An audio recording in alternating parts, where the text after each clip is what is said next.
She's asked about Pujya Swamiji's views on education and education preparing students for the wider world.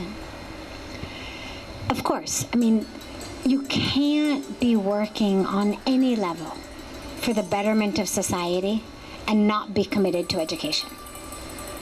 Whatever sphere you start with, you might start with water, you might start with food, you might start with shelter, you might start with medicine. Wherever you would start your humanitarian work, you couldn't get very far before you realized the importance of education. So the crucial nature of education is a given.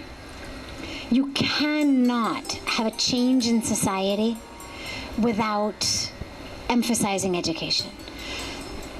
We run lots and lots of free schools throughout this area, in other areas, but the question becomes what type of education?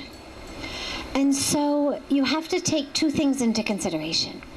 One thing is their actual professional career life.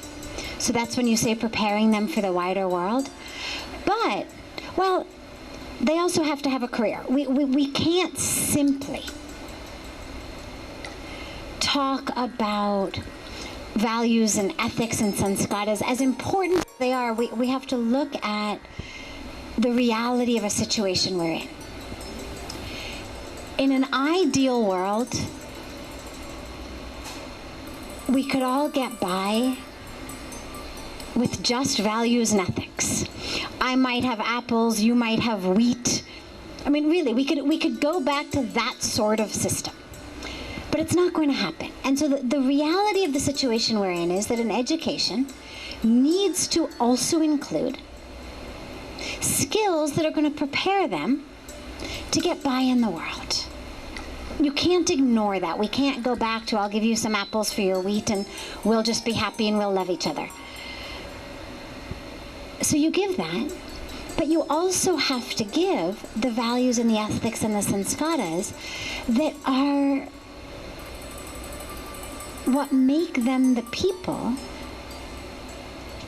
who make up a society. A society is not made up of the number of doctors or engineers or lawyers that it has.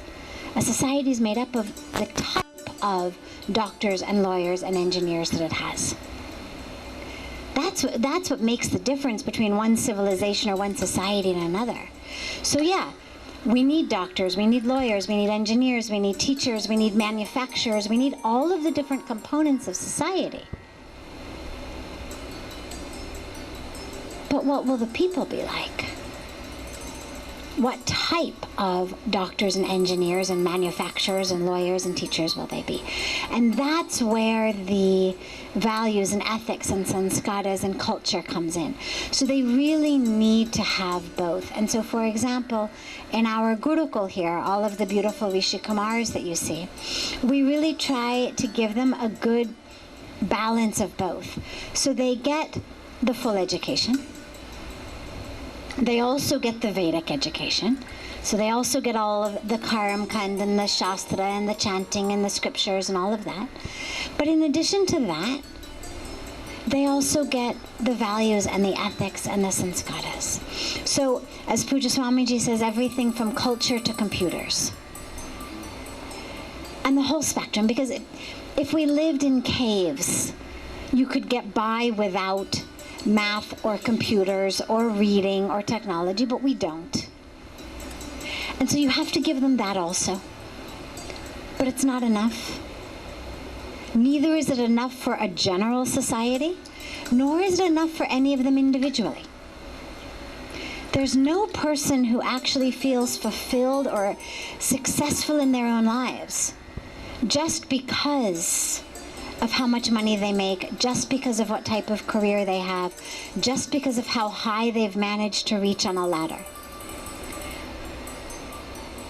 Personal feelings of success and fulfillment are based on something much, much deeper than how much we've achieved on the material plane.